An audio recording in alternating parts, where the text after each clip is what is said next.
AIIMS के director Randeep doctor Guleria ने खास बातचीत की है हमसे, हम आपको दिखाते हैं।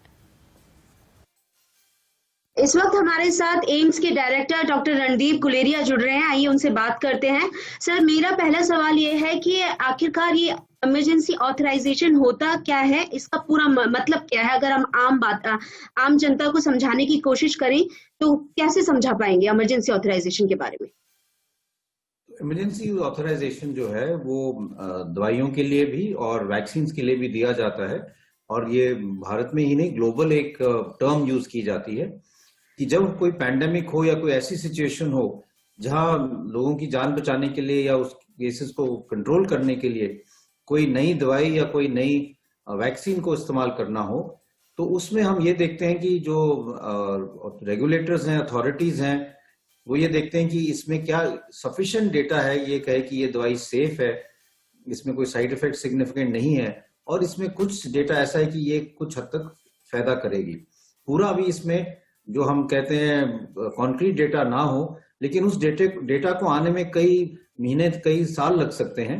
इसलिए उसको देखते हुए ये ऑथराइजेशन दिया जाता है कि आप अपनी रिसर्च भी करते रहो, देखते भी रहो, लेकिन साथ साथ क्योंकि जान बचाना भी जरूरी है, इस पैंडेमिक से निकलना भी जरूरी है, दवाई देना या वैक्सीन देना भी साथ साथ परमिशन दी जाती है। तो इसको हम इमरजेंसी यूज ऑथराइजेशन कहते हैं। सर, दो वैक्सीन बनाने वाली कंपनियां हैं, पहले है कोविशील्ड और दूसरे नंबर पर है कोवैक्सीन, यानी कि स्वदेशी भारत की खुद की वैक्सीन। ऐसे में सर, अगर हम कोविशील्ड और कोवैक्सीन की बात करें, किस आधार पर इनको इमरजेंसी ऑथराइजेशन दिया गया है? दोनों को थोड़ा अलग अलग ऑथराइजेशन दिया गया है। अगर हम कोविशील्ड की बात करें, जो सीरम इंस्टीट्यूट ऑफ इंडिया की वैक्सीन है, उसका इंटरनेशनल डेटा भी है और उसको यूके रेगुलेटर्स ने भी परमिशन दी है और इमरजेंसी यूज ऑथराइजेशन, और उसका डेटा देख के जो हमारे यहाँ एक्सपर्ट कमेटी है उन्होंने भी उनको इमरजेंसी यूज ऑथराइजेशन दी है।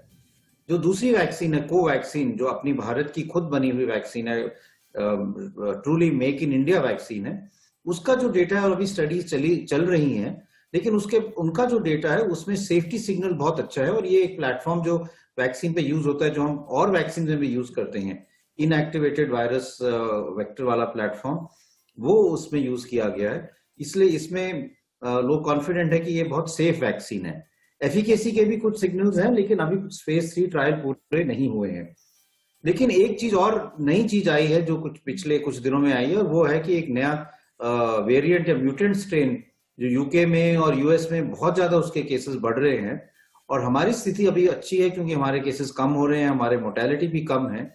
तो जो कमेटी है उनको ये लगा होगा कि भाई अगर ये स्ट्रेन इंडिया में आ जाए तो हमें प्रोएक्टिवली कुछ काम करना चाहिए। हमें ऐसे नहीं है कि हम पहले वो आए, केसेस बढ़े, फिर हम कुछ सोचें क्या करना है। इसलिए limited under emergency situation, emergency use authorization नहीं टर्म यूज किया गया, इमरजेंसी सिचुएशन, जब ऐसे लगे कि हमें वैक्सीन की बहुत ज्यादा जरूरत है और कम पड़ रही है डोजेस, या जो पहली वाली वैक्सीन है वो इतनी कामयाब नहीं हो रही है, दोनों वैक्सीन देने की जरूरत पड़ सकती है, इसलिए उस सिचुएशन में ही इस वैक्सीन के लिए अभी तक अप्रूवल दिया गया है। और ये भी कहा गया है कि अभी भी आप पूरा डेटा हमें रेगुलरली दिखाते रहो, और जब ये डेटा आस्ता आस्ता वो दिखाएंगे तो हो सकता है बाद में इसको भी, जैसे सीरम इंस्टीट्यूट को इमरजेंसी यूज ऑथराइजेशन दिया गया है, इसको भी बाद में दिया जाए। तो अभी इसको लिमिटेड यूज के लिए परमिट किया गया है। मतलब कि इसको सर अभी लिमिटेड यूजेज के लिए ही इस्तेमाल कर सकते हैं, लेकिन पूरी तरह से रोल आउट नहीं करेंगे? बिल्कुल बिल्कुल। सर, रोल आउट किस वैक्सीन का सबसे पहले शुरू होगा और कब तक उम्मीद है कि शुरुआत हो जाएगी इंडिया में, जिसे कहते हैं real vaccination programme? Real vaccination programme को अगर हम देखें तो सबसे पहले सीरम इंस्टीट्यूट की वैक्सीन जो है कोविशील्ड, वही होगा, क्योंकि उनके पास डोजेस भी अवेलेबल हैं, उन्होंने सारे अप्रूवल्स भी लिए हैं, और उनका जो रेगुलेटर से इमरजेंसी यूज ऑथराइजेशन है वो उसके लिए क्लियर कट है।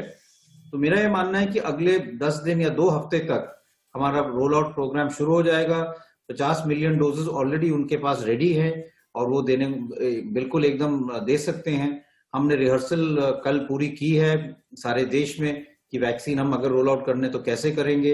हमारे पास लिस्ट रेडी है जिन लोगों को, हेल्थ केयर वर्कर्स को, जिनको पहले फेज में वैक्सीन लगनी है।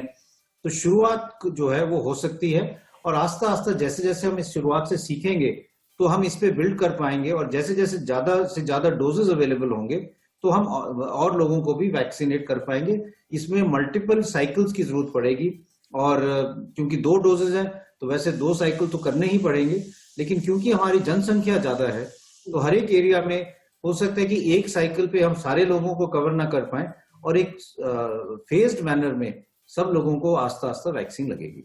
यानी कि सर हम कह सकते हैं कि अगर हम अगले हफ्ते की बात करें तो अगले हफ्ते से रोल आउट शुरू हो सकता है, यानी कि अब ड्राई रन की जरूरत नहीं है। अब ड्राई रन की जरूरत नहीं है, अब तो रियल वैक्सीन लगने का समय आ गया है। और जो जो लोगों ने ड्राई रन से सीखा है, ड्राई रन में कुछ चीजें भी हैं जो कमियां भी थी, जो लोगों ने सीखा उनको करेक्ट करके अब जब रियल वैक्सीन रोल आउट होगा तो वो ज्यादा स्मूथ हो पाएगा, उसमें कोई परेशानी नहीं होगी, कोई डोजेस वेस्ट नहीं होंगे, और कोल्ड चेन पूरा मेंटेन हो पाएगा। और जहां पे वैक्सीन लगना है, जो वैक्सीनेटर्स हैं जिन्होंने वैक्सीन लगाना है, उनकी भी ट्रेनिंग हो चुकी है, और पूरा मैकेनिज्म अब स्टेट लेवल पे भी डिस्ट्रिक्ट लेवल पे भी पूरा तैयार है। तो मेरा ये मानना है कि अब हमारी तैयारी पूरी है। जैसे वैक्सीन अब DCGI से अप्रूवल आएगा तो अगले हफ्ते 10 दिन या 2 हफ्ते तक मैक्सिमम हम वैक्सीन लगाना शुरू कर देंगे। यानी कि हमारा सारा प्रोसीजर जो है सर वो शुरू हो जाएगा। सर कुछ प्राइसिंग डिसाइड हुई है अभी तक, खासतौर पर अगर हम कोविशील्ड और कोवैक्सीन दोनों की बात करें तो? अभी तक जो फेज 1 के में जो लोगों को मिलना है, स्पेशली जो हेल्थ केयर वर्कर्स हैं या फ्रंटलाइन वर्कर्स हैं, उनको तो वैक्सीन जो है वो गवर्नमेंट ही उसको सपोर्ट करेगी। ये जो वैक्सीन आ रही है, चाहे हम कोविशील्ड की बात करें, कोवैक्सीन की बात करें, ये वैक्सीन कॉस्ट इफेक्टिव हैं।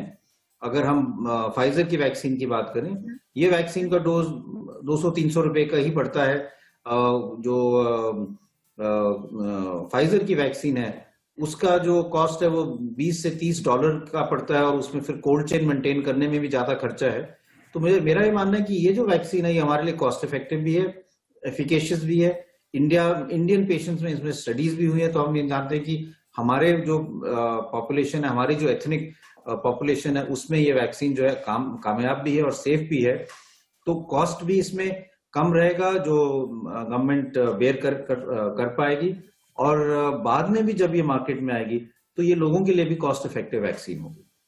सर अगर हम बात करें जैसे कि खास तौर पे कोवैक्सीन की बात करें तो कोवैक्सीन के लिए जो है रिस्ट्रिक्टेड नंबर्स रखे गए हैं कि कुछ ही लोगों को लग पाएगी, वो कौन से लोग होंगे सर जिनको लगा सकते हैं? कोवैक्सीन का जो अभी हम बात करें तो अभी भी ट्रायल तो उसका चल रहा है, तो एक तो उन लोगों को लगेगी जो ट्रायल में पार्टिसिपेट कर रहे हैं, जो ट्रायल में हैं। 20,000 से ज्यादा लोग कोवैक्सीन की ट्रायल में ऑलरेडी रजिस्टर हो चुके हैं। उनको अब पहला डोज भी कईयों को लग चुका है, कईयों को दूसरा डोज लगेगा, और उसका ट्रायल का पूरा फॉलो अप होगा। उसके बाद अगर वैक्सीन की शॉर्ट जरूरत पड़े और सीरम इंस्टीट्यूट की वैक्सीन कम पड़े और हमें और चाहिए, तो फिर दोनों वैक्सीन जो है कई जगह पे मतलब कुछ जगह पे ये वाली और कुछ जगह पे दूसरी वाली भी अवेलेबल होगी। सबसे ज्यादा जो इम्पोर्टेंट चीज है वो ये है कि हमारे पास या गिवन पॉइंट इन टाइम में कितनी डोजेज होंगी, और हर हफ्ते या हर महीने कितनी और डोजेज हम इसमें ऐड ऑन कर सकते हैं, क्योंकि हमारे पास उसी हिसाब से हम अपना वैक्सीन प्रोग्राम आगे चला सकते हैं। अगर हमने आज मान लो हमारे पास जैसे वो 550 मिलियन डोजेज हैं, अगर हमें और डोजेज चाहिए अगले महीने या 2 हफ्ते बाद, तो 2 हफ्ते में कितनी और बन सकती हैं और कितनी हमें मिलेंगी, तो उसी हिसाब से यानी कि प्रोडक्शन पर भी प्लान कर सकते हैं। प्रोडक्शन पे भी, और ये भी है कि इन दोनों के अलावा कई और वैक्सीन जो है हमारे देश में काफी आगे स्टेज पे है। जाइडस कैडिला को फेज 3 की मंजूरी मिल गई है। जो स्पुतनिक वैक्सीन है जो डॉक्टर रेड्डीज लेबोरेटरी के साथ जिनका रिसर्च चल रहा है, वो भी फेज 3 में है। तो ये भी पॉसिबल है कि अगले 3 महीने में हमारे पास 4-5 वैक्सीन मार्केट अवेलेबल हो, तो उससे हमारे डोजेस बढ़ जाएंगे। फिर हम एक स्ट्रैटेजी बना सकते हैं कि हम कौन सी वैक्सीन जो इजीली वहां पे फीजिबल हो, प्रैक्टिकल हो, वहां पे दे सकते हैं, और इस तरह से ज्यादा लोगों को कवर कर सकते हैं। सर अगर हम बात करें कि जो ये वैक्सीन जितने भी अभी तक हमारे देश में उपलब्ध हैं, अगर मतलब लगभग कितने समय तक ये कारगर रहेगी? अगर म्यूटेशन होता है तो क्या उसके लिए हम तैयार हैं? हाँ, हम उनके लिए पूरा तैयार हैं। इसीलिए जो 2 वैक्सीन जो अथॉरिटीज हैं, जो एक्सपर्ट ग्रुप है, उसने आगे अप्रूवल दिया है, लिमिटेड अप्रूवल चाहे कोवैक्सीन को दिया है, वो इसीलिए है कि अगर कोई म्यूटेशन हो तो हमारे पास कुछ आर्मामेंटेरियम हो, कुछ हमारे हाथ में हो जो हम उसको काउंटर कर सकते हैं।